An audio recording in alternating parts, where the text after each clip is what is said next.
মিলাদুন নবী সাল্লাল্লাহু আলাইহি ওয়াসাল্লাম স্পষ্ট ভাষায় হাদিসে পাকের মধ্যে দেখাবেন আমার নবী বলেছেন মিলাদুন নবী নাই। ঠিক আছে, আপনারা বাংলাদেশের মানুষ যদি সবাই মিলে নাই বলেন মিলাদুন নবী নাই হয়ে যাবে। পৃথিবীর মধ্যে 57টা মুসলিম দেশের মধ্যে এটা পালিত হয়। আমার মতো এক দেশে না বললে কিছু আসে আর যাবে।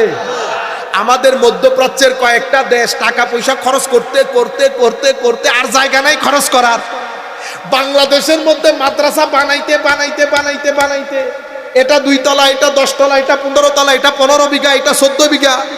আমি আপনাদেরকে বলি, ধরেন আপনি পুরা বাংলাদেশ কিনে ফেলছেন, পুরা বাংলাদেশ।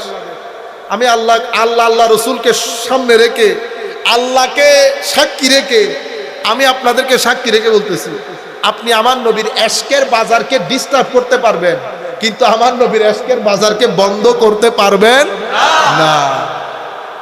এটা পৃথিবীতে কোনো কালে কখনো হয়। মুতাজিলা একটা ফেরকা আছে, আপনারা জানেন ইসলামের মধ্যে একটা ফেরকা আছে মুতাজিলা।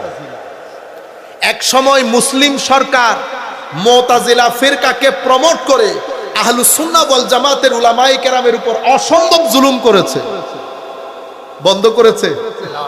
আজকে আহলুস সুন্নাহ ওয়াল জামাত পৃথিবীর মুসলমানদের 75 থেকে 85% এর আকীদা আহলুস সুন্নাতে ওয়াল জামাত। বন্ধ করতে পেরেছেন? গত 70 বছরে পৃথিবীর মধ্যে প্রায় আমাদের সরকার মানে মধ্যপ্রাচ্যের সরকারগুলা 70,000 কোটি টাকা থেকে বেশি খরচ করেছে আল্লাহর ওলিদেরকে না বলার জন্য, শবে বরাত না বলার জন্য, এশকে রসুলকে না বলার জন্য। পারছেন? আমি আপনাদেরকে বলে রাখি, আমাদের মতো গোলাম পৃথিবীর যেই কোনায় একজন থাকবে, এশকে রসুলের বাতি জ্বলবে। আল্লাহর ওলিদের মাজার যেখানে যেখানে থাকবে, এশকে রসুলের বাতি জ্বলবে।